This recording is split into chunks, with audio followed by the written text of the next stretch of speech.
And welcome back. Welcome in once again to another episode of the Spin Cycle. This for Tuesday, August 25th. Andrew Southwick, R.C. Williams, and Juliana Armand with you on this episode. And we've got, you know what?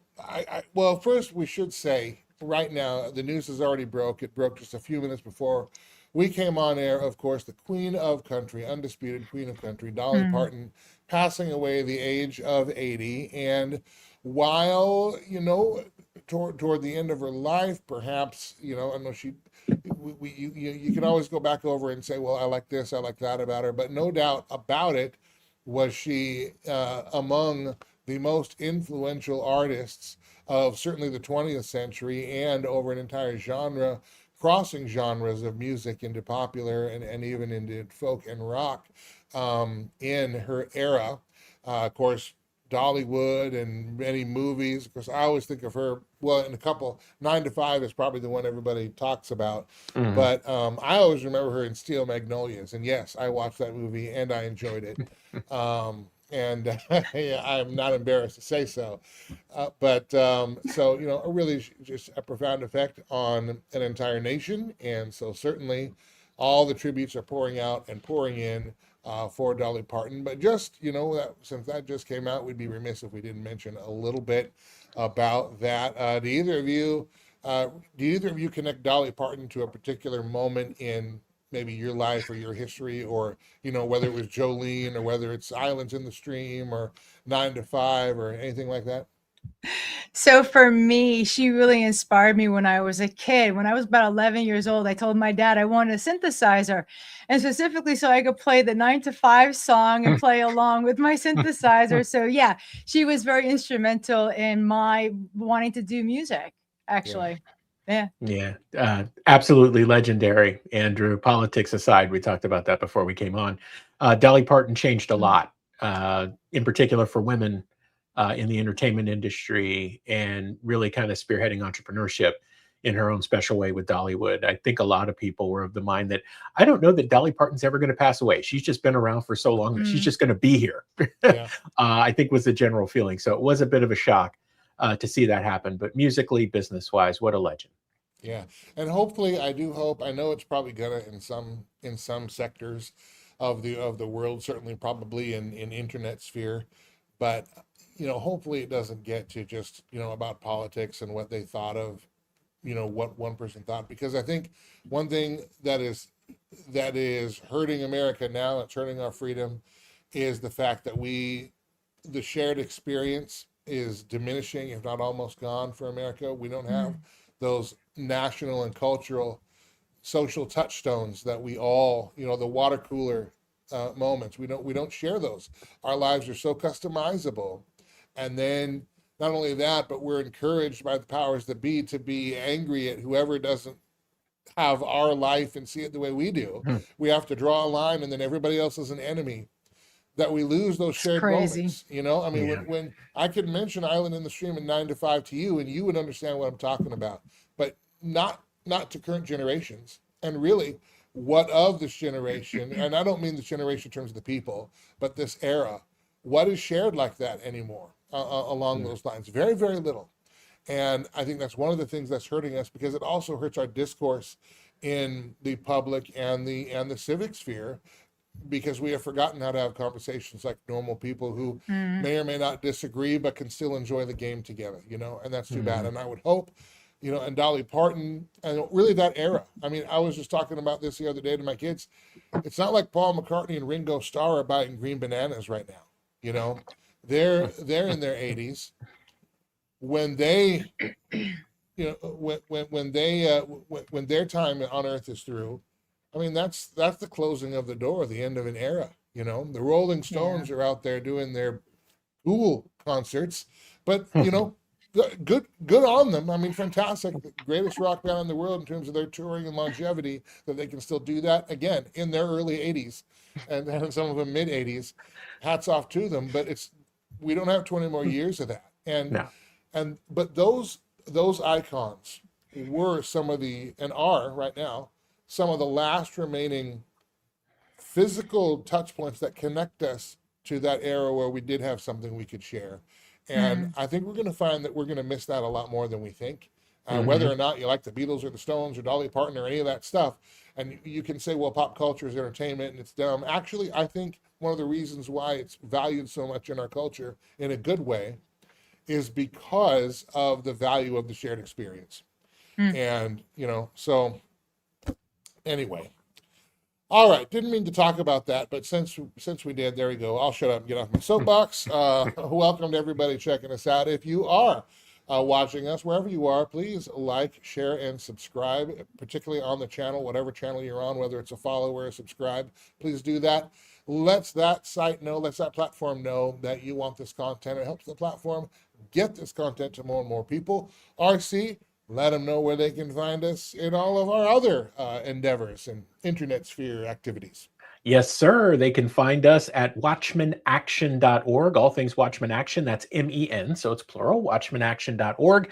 Looking for Watchman Action on the socials? Lucky for you. The handle's all the same across the board. Just search for Watchman Action. You can also watch The Spin Cycle weeknights at 9:30 Eastern on the big and bold Watchman Action Network. That's Channel 40 on Bet Cable in North Dakota and streaming everywhere you might expect, including on the Watchman Action site. Now for all things Andrew Southwick on YouTube, Culture Crossroads 316. You get The Spin Cycle, you get Culture Crossroads, you get his incredible monologues. And with all of these things, as he said, make sure to like, share, and subscribe because that lets people know that we're around. All right. Now let's get to the first story. This story I did not include, and I already let you know about this. I didn't include this in the rundown I sent out earlier, but it just came across, and I was like, no, we have to hit this because it does matter. And it's the question that we've titled the episode, is the GOP giving up on the 2026 midterms? I want to play you a clip from Jesse Kelly and his X account. And he had a conversation with Sean Spicer, and I'm not sure the conversation was ended with and they all lived happily ever after. Are we already giving up on November? And I asked that for this specific reason, because I had a long conversation today with, I'll just tell you who, Sean Spicer. You know what Sean Spicer told me? Sean Spicer told me the GOP is sitting on a gargantuan amount of money, a gigantic amount of money. We are 70, 71 days, something like that, away from the election, and they're not spending it. I told you my story about here in Texas. You know what Sean Spicer told me? Yeah, Jesse, same thing's happening in Michigan. Same thing's happening in North Carolina. Same thing's happening in Georgia.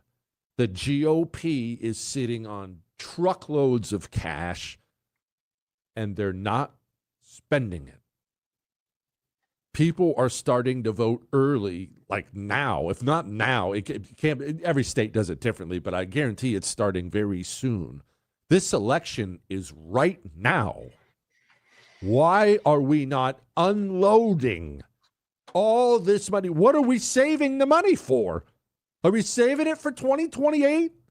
What is happening? This is malpractice. And I'm not saying we're going to lose the Texas Senate seat, but we might. I'll tell you this. You know what Sean Spicer told me? It's a 1-point race right now. 1 point in one of the reddest states in the country. And why wouldn't it be 1 point? Bottom is on every single TV commercial, driving a Ford truck, talking about groceries and Jesus with Pawpaw.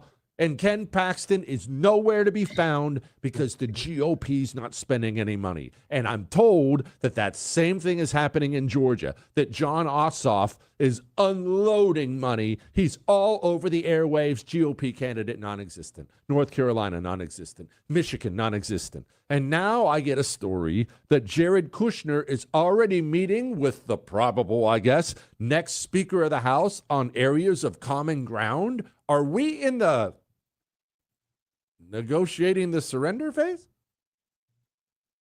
I mean, you're going to have to forgive me, but how am I supposed to take this any other way? Why in... I'm going to be calm here. Why in the world would we be meeting with Hakeem Jeffries 2 months before the election? Hopefully, Hakeem Jeffries is still in the minority after the election. I would hope that'd be the goal. But of course, surprise, surprise, who's the one going to sit down with Hakeem Jeffries? Jared Kushner. Okay. So is the GOP giving up on the 2026 midterms? And, one of the questions that I have asked, and I've also lamented, the Democrats, they were always good at spending their political capital for gains that went their way. I mean, Obamacare is the biggest example in recent years where they knew they were going to lose in the midterms. They did it anyway. That's what they wanted. The GOP never acts like that, but now I'm thinking maybe they do. Because maybe the GOP, the globalist corporatists that have bought them out, maybe all these high prices, all these high energy prices, high food prices, the cattle shortages, the squeeze on the middle class, which I've got a story about that coming up on the Sunday show. But maybe all that is what they want. And they're spending the capital. And RC, you have mentioned, because we've talked about it before, months before this, by the way. So again, if you haven't watched Culture Crossroads, you should, because oftentimes you're going to be ahead of the curve, and usually months before it starts hitting the conservative mainstream or the conservative alternative media, if you will, that the GOP had baked a midterm loss into the 2026 cake. Perhaps again, our prescience is, while understated, perhaps maybe vitally important. Yeah. So, something I used to make fun of the Seahawks for, Andrew, and now I make fun of the 49ers for, is that lay down and die defense. This is, unfortunately, I had to use the analogy, but it's true, right? So tomorrow's news, like 6 months ago, we talked about the fact that there are many in power in the GOP that are baking in the losses for whatever strategic reasons. And I think we're seeing some of that leak out. Are they giving up? Hard to tell. But if you're going to spend the money, I think Jesse Kelly was spot on there. If you're going to spend that war chest, you need to unload now, because the other side's going to unload. I don't think that the GOP has it in them to run a rope-a-dope like Dolly and to let the other side punch itself out. I just don't think that they're built that way. But it sounds like, for whatever reason, they may be ready and willing to give some things up, and are kind of banking on that and just trying to get through the last 2 years. It's sad to see, Andrew, because they've got so many people in the tank, and so many people have gotten behind people and the party and said, look, we're going to go in, we're going to win this thing, we're going to get people elected, even if we don't necessarily agree with them. They've got an R behind their name. We just got to do it. Even that seems like it's a lie. Like, when does it stop? Does it stop at, we changed the party platform on abortion back in 2024 and we tried to pull a fast one on you? Or we're just basically going to lie to you to get elected and then just run the globalist playbook? Or does it stop now with them saying, hey, we're just going to kayfabe and we're going to take a dive in the midterms? Or does it get even worse? And as we've already said, is 2028 already calculated as a loss of the White House so that they have a punching bag to work off of? This is silly. In Central Florida, 5-6 years ago, we had 10 seats that had no representation, no Republicans going into that seat, fighting for that seat. Literally, Democrats just just taking the seats, and we were doing nothing. And then we had candidates that we were helping, and the GOP was nowhere to be found. They weren't supporting these candidates. Why was it that they were not? What was going on in Central Florida? What was going on in Orange County that they didn't want to spend the money to help us with the candidates? I mean, like, seriously? This is so aggravating. That's our money, and they're letting us. I mean, you have to sit back and go, this is intentional. This is so intentional. I mean, come on, follow the money. What are you going to do with the money afterwards? Are they going to pocket the money? Special interest stuff? Are they just going to line each other's pockets with it? I mean, it's just, so aggravating. Well, today, South Carolina Republicans have a Senate runoff for the appointed Senator Darline Graham, sister of the late Lindsey Graham, and a runoff between Representative Ralph Norman for that Senate seat. Notice reports that Graham could be in danger despite President Trump's endorsement, despite Governor Henry McMaster's backing, and significant outside spending, not to mention the name ID of Lindsey Graham. Of course, remember that Trump came out right away and endorsed Darline Graham. And clearly, I don't think that she was fully vetted. It was just name only. Here's a clip of Darline Graham, and this is the person that President Trump thinks would be the best to represent South Carolina in the Senate. Last week, I've gone around this entire state talking to as many people as I possibly can. And you know how many of them brought up Taiwan or national security? Not one. They're talking about the rising cost of health care and affordability. So that's what's important to me. Notably, though, Reed, when I asked her later if there was some kind of legislation or specific proposal that she would put forth to deal with the concerns about affordability, she wouldn't give us an answer and only said, we'll see about that when I get there. Thing is, we'll see about that when I get there. You can know what's in the bill when you get elected. She clearly has no clue what to do in the Senate. Now, there is some new polling that came out today that says that she is in danger, and I believe that was part of that notice polling.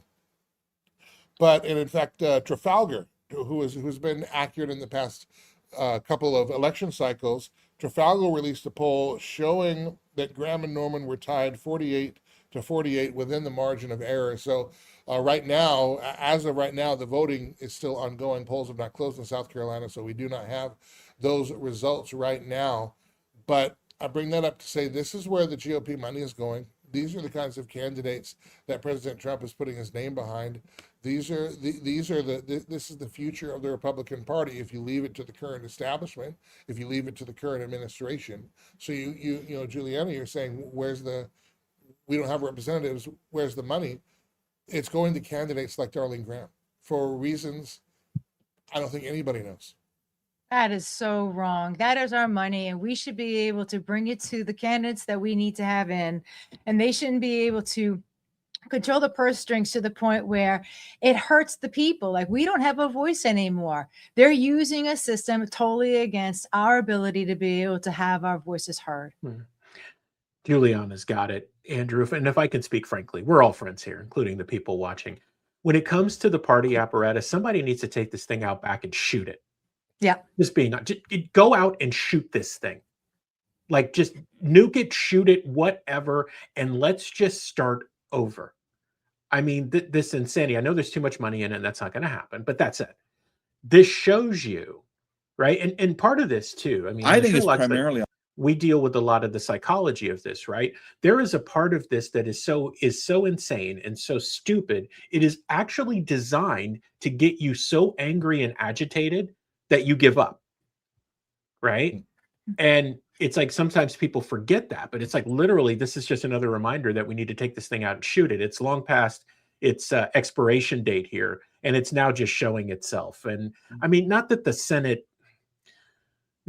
does a ton. I mean, it's the upper chamber where people go and they're knighted or rewarded, and they get to spend their time putzing around. But I mean, geez, like, do we almost just put like a gigantic gate around DC and just not let them out? Like, you guys can just play in your little fiefdom, but leave the rest of us alone. I already said we need to make our national capital Alcatraz, and just send them all there, and we'll drop them off on. We'll take a nice big ferry. They can all go over there. That'll be a lot of fun, and then we'll just leave. We'll just leave, and we'll be fine. And we'll give them like pretend money, like that we can buy. Like, well, it used to be in Toys R Us, and we'll give them a Xerox machine, so they'll feel right at home. They can make copies of those dollars, and they can hand them out to their friends. It'd be great. And every now and then we'll send them a shipment of water and vitamin supplements, and they'll be fine. We'll just have our grandson. We'll just have our grandson Aiden wave at him. See you later. Yeah, exactly. See you later. Exactly. Uh-huh. And we'll geoengineer the skies right above it. All that kind of stuff. It'll be great. Have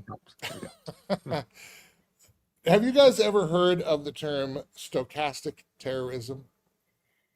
Yes. No, this is going to be interesting. It Go will be ahead and interesting. explain it. Okay, so stochastic, that word means, and forgive me, I'm not looking at the camera here. I got my notes are in a different spot. Stochastic means probabilistic, random, or statistically describable rather than individually predictable. The term originally appeared in a terrorism risk modeling scenario where a mathematician and risk analyst Gordon Wu used the term stochastic terrorism in the early 2000s to describe the probabilistic nature of terrorist events and the relationship between terrorism and mass communication. So the idea is, this is where we're starting to get the idea of, you have said something that may possibly someday might kind of be sort of connected to a violent thing that will happen, particularly a political violence. We've seen the left use this. We're starting to see the right use this. And this is, I believe, a part of a broader push to normalize and, in fact, even require censorship of speech, particularly on platforms that are for free speech and for free speech absolute. I want to play you this clip here. This is former, I want to make sure I got his name right here, former FBI agent John Nance. And he is arguing, and this is a recent interview, saying that if people say the phrase, quote, "you can't vote your way out of this," unquote, that those who say that phrase, that's a red flag, and they should be investigated, they should be monitored, because they are stochastic terrorists. And they're engaging in or potentially contributing to stochastic terrorism, and again, should be investigated or monitored. It's kind of a lengthy clip, but listen to this. This will bake your biscuits here. I think it's primarily on X. I mean, I'm on Facebook, I'm on Instagram too, LinkedIn also. But from my perspective, I think it's primarily on X where I really see that information. Make a boogeyman, make a bad guy. Type stuff happening. So I think the Bureau is trying to do that. Now, are you asking me? Now I'm going to stop. What is primarily on X now? X, yes, has a lot of people spouting their opinions, and as we post things as well, we do have commentary based on news from ours. So we're not exempt of that, and I'm not saying that we're above or below that. But why X? What's different? X, was Twitter, was the left's hangout, but now it has become more free speech to a lot of people on the right, and in fact, the dissident right. Now, when I say the dissident right, I don't mean the far right.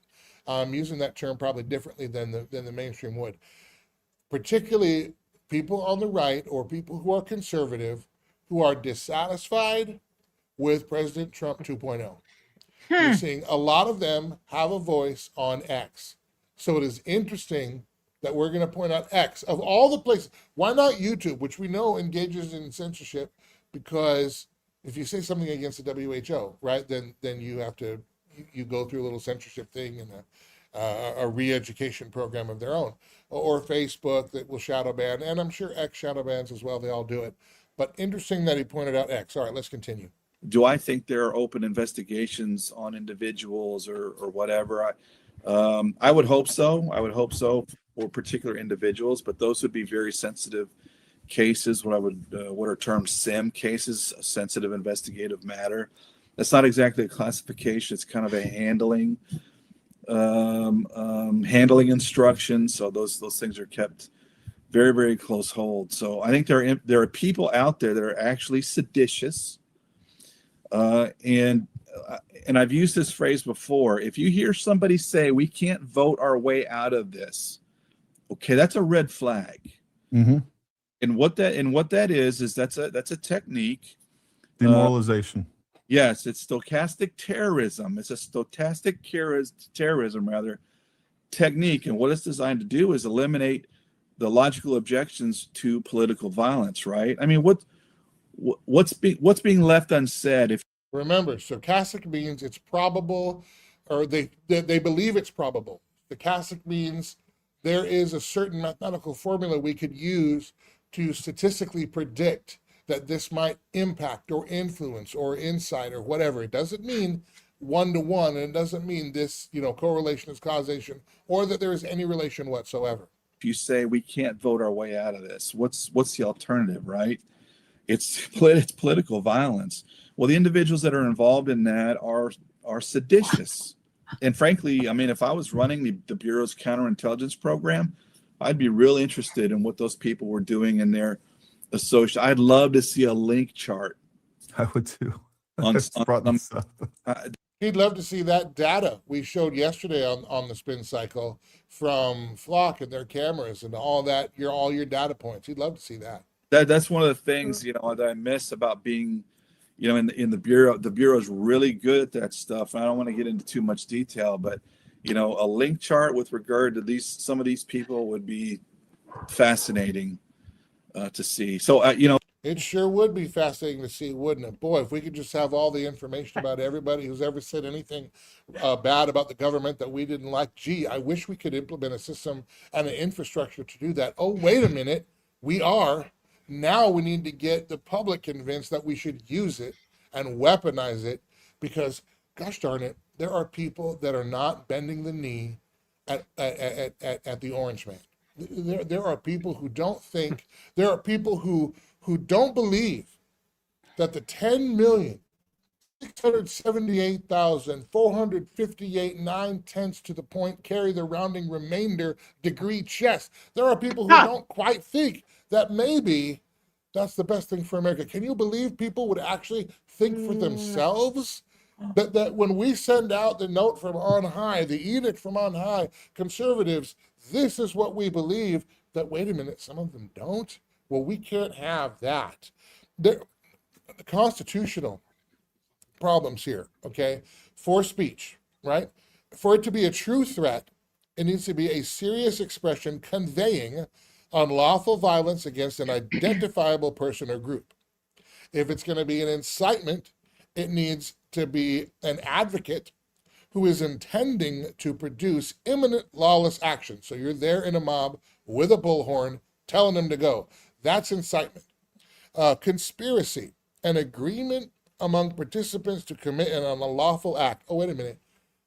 Are there some people in DC that might be guilty of that? Oh, gee, I don't know. Maybe it's the same people that are making sure that they're covering their tracks by not having to answer to the IRS for their finances or for their pardons that they're getting, that are blanket pardons that cover backwards and forwards. You mean people like that? Oh, okay, never mind. I'm sorry. That was out loud. Never mind. Or political despair, hyperbole, radical criticism of government. These things are protected unless they cross one of those established legal lines.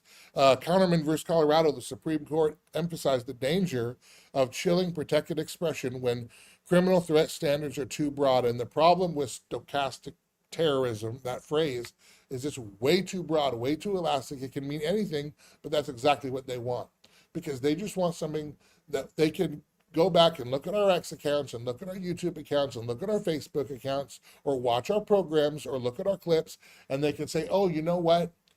There is a world where I can make a formulation where what they just said, that could bring violence, and it could bring political violence. So we're going to open an investigation, and we're going to monitor you. And, you know, golly gee, we have the infrastructure to do it now.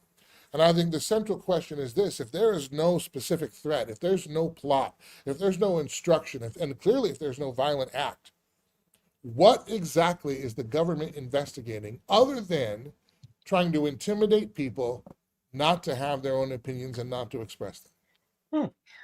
I just want to say a lot of the people that are on X, they're believers. They're Kingdom First people. They're the ones that are saying, you know, Trump no longer, or the Republican Party no longer represents us. So if the Republican Party doesn't represent us, right? Because he said, you know, where else are you guys going to go? Well, you know what? There is someplace else that we can go, and we, the people, can come together. That does not mean violence. It just means that, you know, we're looking at a government that does not represent us anymore. Obviously, you know, we're America first. So what are we, the people, right? Because we are the first line of government. They are not. We are the first line of government. If these people who are supposed to be representing us are not representing us correctly, then what are we, the people, going to do about it? And for them to turn around and say that they're going to stifle what we're going to say and they're going to come against my, you know, First Amendment, no, I don't think so. That's not how this works.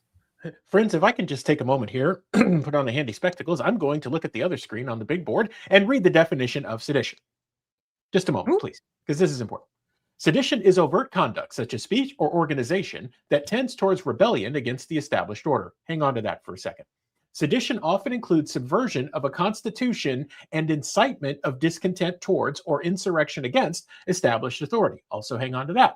Sedition may include any commotion, though not aimed at directed open violence against the laws.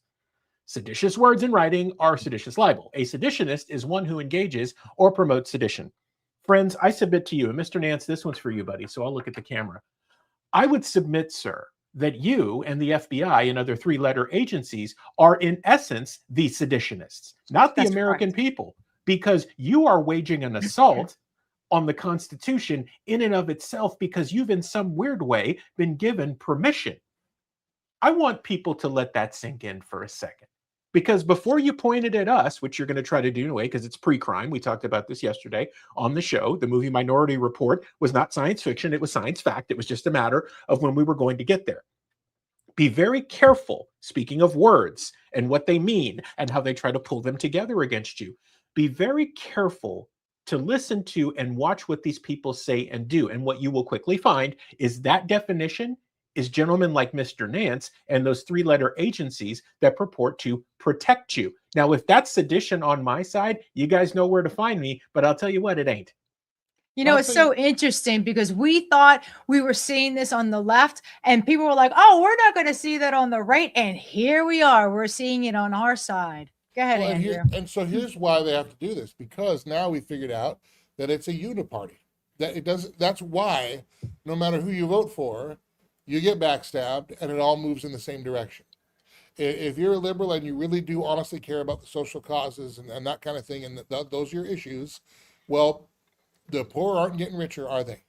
For all the money we throw at them, for all the programs we have, education has never been worse in America, and we've never spent more money on it.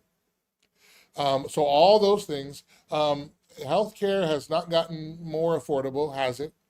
No, because the people who claim to solve our problems have no incentive to do so, because if the problem were solved, we wouldn't need them.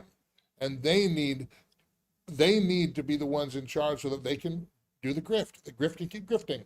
And the same is true on the conservative side. If we thought, well, gee, we do want businesses to be able to operate and function, but honestly, now we're seeing that, well, the Republicans just got in bed with businesses and they're turning the DC into a corporate investment machine. And we're the public-private partnership has now been set up to where the things that the government cannot do constitutionally, they can lean on the corporations and the favored companies who will carry out their policies on you and me, and they can get around the Constitution that way.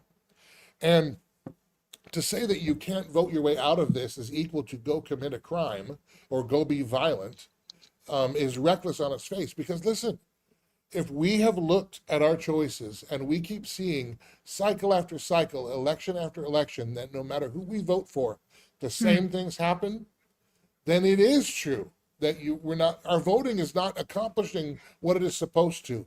But when we say that your vote is not accomplishing that, or when we say that DC is lost and it's not going to be fixed from the inside, when we say that, what we're saying is, listen, so that means that's why you got to get local. That's why you need to, for example, buy your meat from the local processor. Find one, even if they're an hour away. It's worth it, believe me. As much produce as you can from your local farmers market, as much commerce as you can in your community and with your neighbors. The local doctor that might still exist in the area, not the chain clinic. As much as you can, as wherever it's possible. That's where it is. It's us, we the people, applying our constitutional rights, applying those rights guaranteed to us through the Bill of Rights that the government is supposed to protect, not subvert like we're seeing. Applying those things is what we're talking about, because the only way now to stop this madness is to not play the game, because the game is madness.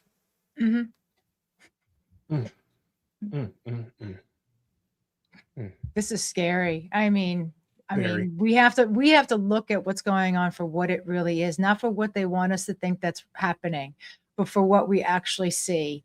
And then we, the people, coming together, like you said, Andrew, right? Going back into community. Like, I can tell you that I'm from Brooklyn, right? On 7th Avenue, where all the little markets, the fish market, the meat market, the bodega, the veggie market. And I would go down with my cart and I would go and do my grocery shopping and then go back home. And then all of a sudden, this big chain called Pathmark came in, and all those mom and pop shops closed up. right? Because they couldn't compete with Pathmark. And then I had all these different types of bookstores, and Barnes and Nobles came in, and before they were even open, all those bookstores then had to close. And all the mom and pop shops on the 7th Avenue were all now struggling or closed because they let in all these big organizations to be able to come in and steal that away. We need to go back to, like you said, buying from our neighbors, the local meat market, the local fish place, the local. If your friend has chickens, buy his eggs, okay? If your friend has cows, buy their meat, buy their milk. That's what we need to do. If we all come off the system and we all start building our own system inside of our communities, we'll no longer need it to rely on the Walmarts or the Publix or the Winn-Dixies of the world. We can rely on one another, and that's the way it's supposed to be. Amen. And it's not that Walmarts and Publix are bad in of themselves, but when No. we end up relying on them, it becomes, it becomes that trap, that bottleneck funnel where now there's nowhere to turn. The government would like us there because they want us all dependent on them and how they will distribute whatever it is they think we need for our lives. That's why you have the open air prisons, 15-minute cities being developed. You'll own nothing and like it all this. People say we're at the brink of World War III. I submit to you that World War III is already happening.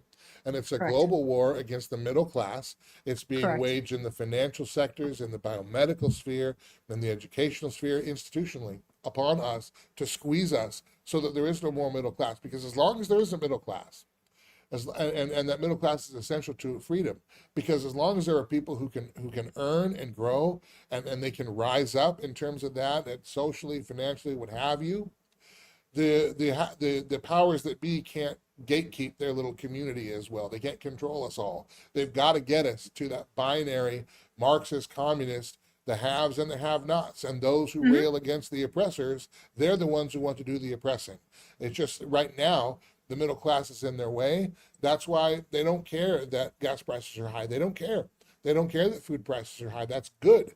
The fact that you're having a harder time paying your mortgage and paying your electric bill, that's progress to them. That's Agenda 2030. That's Agenda 2050. But if we act like who we can be and say, you know what, we don't need you, not only do we not need you, we don't need your permission. Now we can take our country back, and that's how it's going to be. That's what it is. Now there are some people, obviously, we care about voting. We care about our civic duty. We always are going to encourage you to vote for the best person that you can in your area for the different races, both local, state, and federal, all the above. But we can't count on that to be our savior, where there's only one savior, that is Jesus. And then two, where we can't count on the government to live out our own rights for us. That's for us to do. And if we keep trading our rights for convenience and security, we're going to find out that, just like Franklin said, we're not going to have either one. Andrew, this is called an asymmetrical warfare. This is when the government is warring against the people. They want us to think that, there's a war in the Middle East going on and stuff like that. No, we the people need to understand that this is an asymmetrical warfare, and it's going on in our country, in England, France, all over. I mean, every country seems to be experiencing this situation. Anybody that's for the globalist 2030 agenda, we the people are feeling it. And that's why we always say it's not the people, it's the governments that we don't like. It's the governments that we need to push back on, because this is war and this is what it looks like. So Andrew, let me give you one tip. RC, hold your thought. Yeah, go ahead. I just want to give our viewers one tip. Thank you for viewing, whether you like us or hate us. That's great. I mean, I think it's fantastic. And if you're going to call me names, I think that's awesome. And I think, obviously name calling and insults are the best way to get your ideas across and the best way to communicate those, hands down. That's the best way to do it. But if you're going to call somebody a moron, can you please spell moron correctly? I was just about to say, did you realize that you're a moron? I didn't know if you realized that or not. Make sure. Who was he calling the moron? Because I was talking and he's excited about that. I appreciate that, but just, hey man, check that spelling, because I want it to reflect well on you, my friend. This way that everybody knows what a moron I truly am. All right, we are way over budget, and way over budget. Anyway, and we didn't even get to, once again, $40 trillion in debt. We keep trying to get there, and we never do. But we will this week. I promise you, we got some details on that, and on It's oh, it's what? Okay. Never mind. I'm reading the comments and they are spelled interestingly. I'll tell you that. This is fun. This is like being in the bar at Mos Eisley Cantina in Star Wars. It's wonderful. But no, we appreciate all of you. And thank you. Again, whether you like us or hate us, we appreciate you spending some time with us.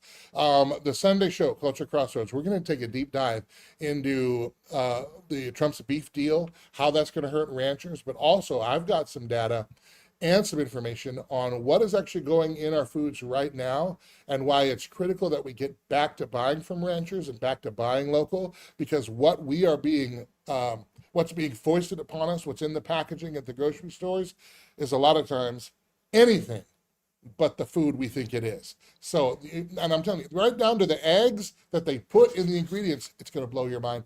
That's coming up. That's Sunday's Culture Crossroads. I'll keep teasing that for the rest of the week. But until then, for Juliana Ormond, R.C. Williams, I'm Andrew Southwick. This has been the Spin Cycle. Thank you for hanging out with us, and we will see you next time.